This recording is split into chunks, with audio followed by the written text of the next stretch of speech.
It's been a busy show here on the Sports Cubicle. I'm your host, Mike Mercado. He's the one. He's the only. He's Dan Marver. We've been able to talk about fun basketball. We've been able to talk about exciting basketball. We've been able to talk about the future of basketball with a smile on our face and so many different possibilities.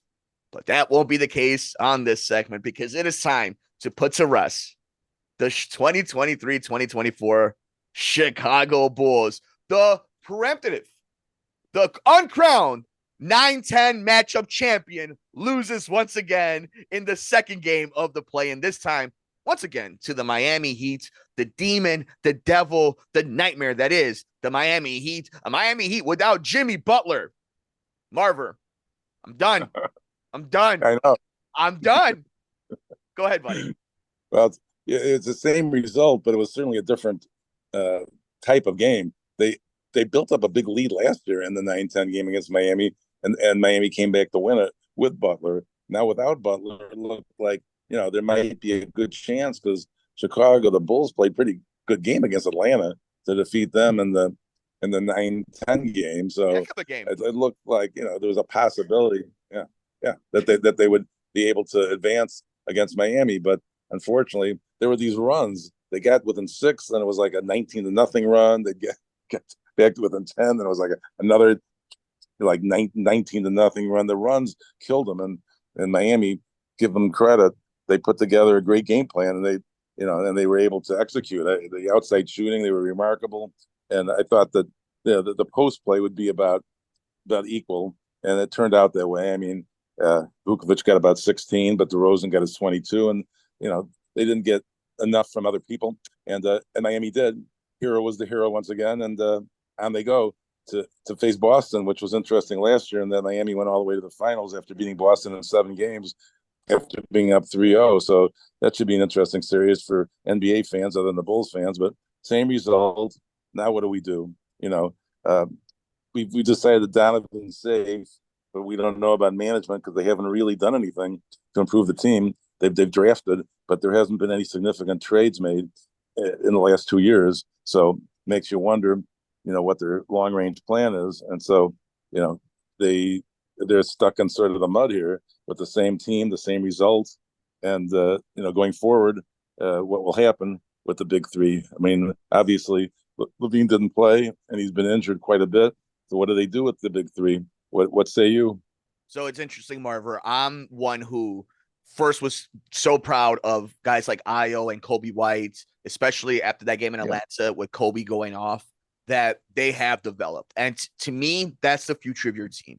I love DeMar DeRozan. I've always appreciated the game that Nikola Vucevic has had, and I thought Zach LaVine earned that max deal. I don't necessarily believe the Bulls should have been the team that paid him the max deal, but he earned by his play the definition of what a max player gets in the NBA. But I think moving forward, the future of your team that I'm okay to move forward with, to hit rock bottom with, and to let them develop is Kobe White and Ayo Dosunmu, who players just didn't show up in the game against Miami. And this is the problem with the Chicago Bulls team over the last 5 years, over this whole regime, is just trying to be good enough, just trying to patch it enough, to fool yourself enough, to fool everybody around you that you're a real contender, that you're not a pretender, that you're not absolutely a true fallacy in the name of a good team, because that's what you are. You're a lie. You're not a good team. You're not a well-ran organization. You're a team that has completely rode the coattails of something that happened over 20 years ago on a player who has nothing to do with your organization, and you have done nothing but make one Eastern Conference Finals nearly 15 years ago. So this is where this organization is. The owner of this team is too busy begging for money for a team that's not going to win 45 games in the south side of Chicago. You have an organization that's more worried about the food in their stadium and the milkshake at their baseball field. You have a team that's more worried about getting one play-in game at the United Center and hopefully 2 playoff games before getting swept by Boston. You have a team that likes veterans on just expensive enough contracts to say we're trying. But you don't want a superstar in your team, because you know what a superstar in your team does? It complicates things. And we know a Reinsdorf doesn't like complications. So that's where this Bulls organization is right now. You're right. I mean, 45 wins would be pretty good for the Bulls. I would, So I would say, let me I ask you would this, take Marver. that. Let me ask you this, buddy, because it's funny. What we talk about the actual on-game stuff. I love the players on this team, and they're a team that I really try to like. They don't dog it. They don't like. They have guys that even if they do dumb plays, even if they make mistakes, like this is not a bad guy team. It's not on the players. It's just not a good enough team to win, and it's not on Billy Donovan. And if Billy Donovan wanted to leave for Kentucky, he would have gone. Billy Donovan's a good head coach. Eric Spoelstra is one of the best coaches in basketball, period. So, like, but the Bulls have a competent coach. That's not it. It's Yeah. from the front office up. And look I entrusted in Arturas Karnisovas and Mark Eversley. I entrusted in them, AKME. I thought Michael was going to be better than Jerry, but it's not the case. I need evidence. It's been long enough. Basketball fans in Chicago deserve better. Bulls fans deserve better. The ticket prices are going down. The jersey prices aren't going down. Guess what's going to happen when they lose the television rights at NBC Sports Chicago? They're going to stadium who's owned and ran in the United Center. So this is all just, again, the fans paying for the Reinsdorf's mistakes. And it's a continuous mistakes. Now you ask, what can happen in the future? Nothing. Once again, the Chicago Bulls are in basketball hell. What if they get the number 1 pick, top 4 pick? Who's in the draft for them that's transcendent, right? It's never the case when the Bulls are there, right? Because they don't have ever enough forethought, enough of a will to fuck what they're thinking. I love John Paxson. John Paxson could not be told no by the end of that run. And now you're seeing it right here. Why is Alex Caruso still on this team? He deserves better. These guys deserve better. I'm about to mention off just to start with, but strictly on on what you're doing for the future. Why was DeMar still on this team? Why is Zach LaVine still on this team? Why is Caruso still on this team? Now you could tell me it's because other teams don't want him, but were you active? I don't trust that this team was active to try to get rid of these players to try to clear the path for their future. And that's where I'm at now with the front office specifically. I don't trust them. Yeah.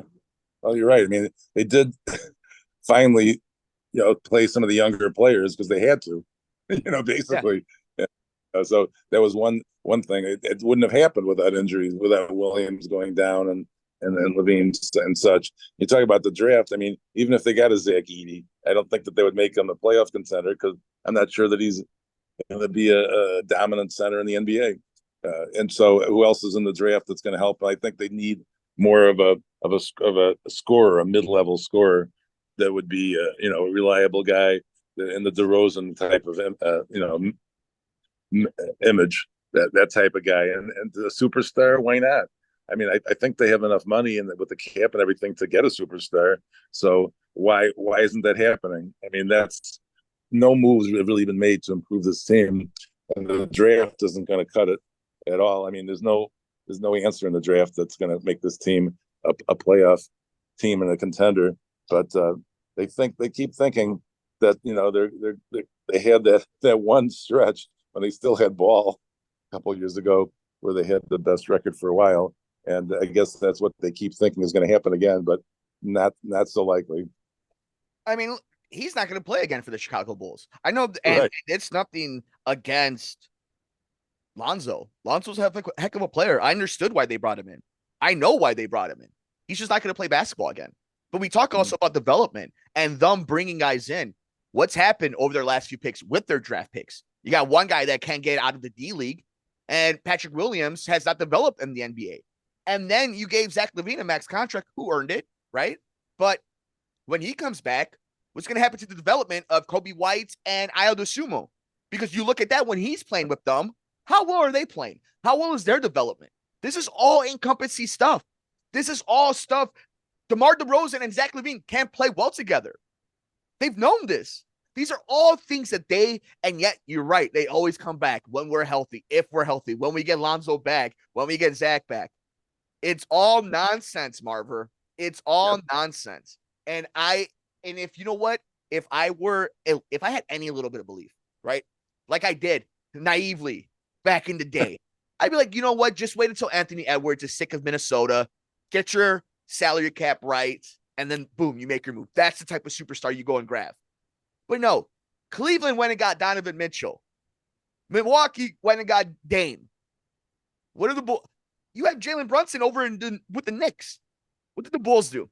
What have the Bulls done? You mentioned not making a trade. They haven't made a trade since the Vucevic trade. That was over 2.5 years ago. That's what's happening, Marver. Amen. I mean, even they even it would have been helped even by signing a Max Strus. Went to Cleveland. So he was. So I mean, you mentioned obviously Brunson, the local guy. He would have generated some interest, from Stevenson High School. So I don't know. Doesn't look like they're serious about winning. That's the way it looks to me. Kind of like the White Sox. Maybe there's a similar theme there for some reason. Makes you think, Marvin. This makes you think. Thank you for being with me as we utilize this Bulls team. Again, this is nothing against the player. I love these players. Even all the criticism I have of Zach sometimes, or these players play hard. If these aren't players that dog it. This organization, this front office, this ownership has frustrated people that cover the team, people who root for the team, and basketball fans. The fact that the NBA doesn't have a competitive Chicago Bulls team in a playoffs that has Miami, Philadelphia, Boston, New York is a disgrace. And it's a disgrace simply and only to Jerry and Michael Reinsdorf. Marver, thank you so much, my friend. Please have a safe trip. It's always awesome talking hoops with you, my friend. He's the marvelous one, Dan Marver. We're here on the Sports Cubicle. We got a whole lot left here on the show, here on the Sports Cubicle. Let us know your thoughts. How disappointed are you on the Chicago Bulls? But how excited are you for the rest of the NBA playoffs? And we get to actually see real organizations try to win a NBA championship. Let us know your thoughts. We're all over the universe at the Sports Cubicle and Sports from the Couch. He's the marvelous one, Dan Marver. I'm Mike Mercado.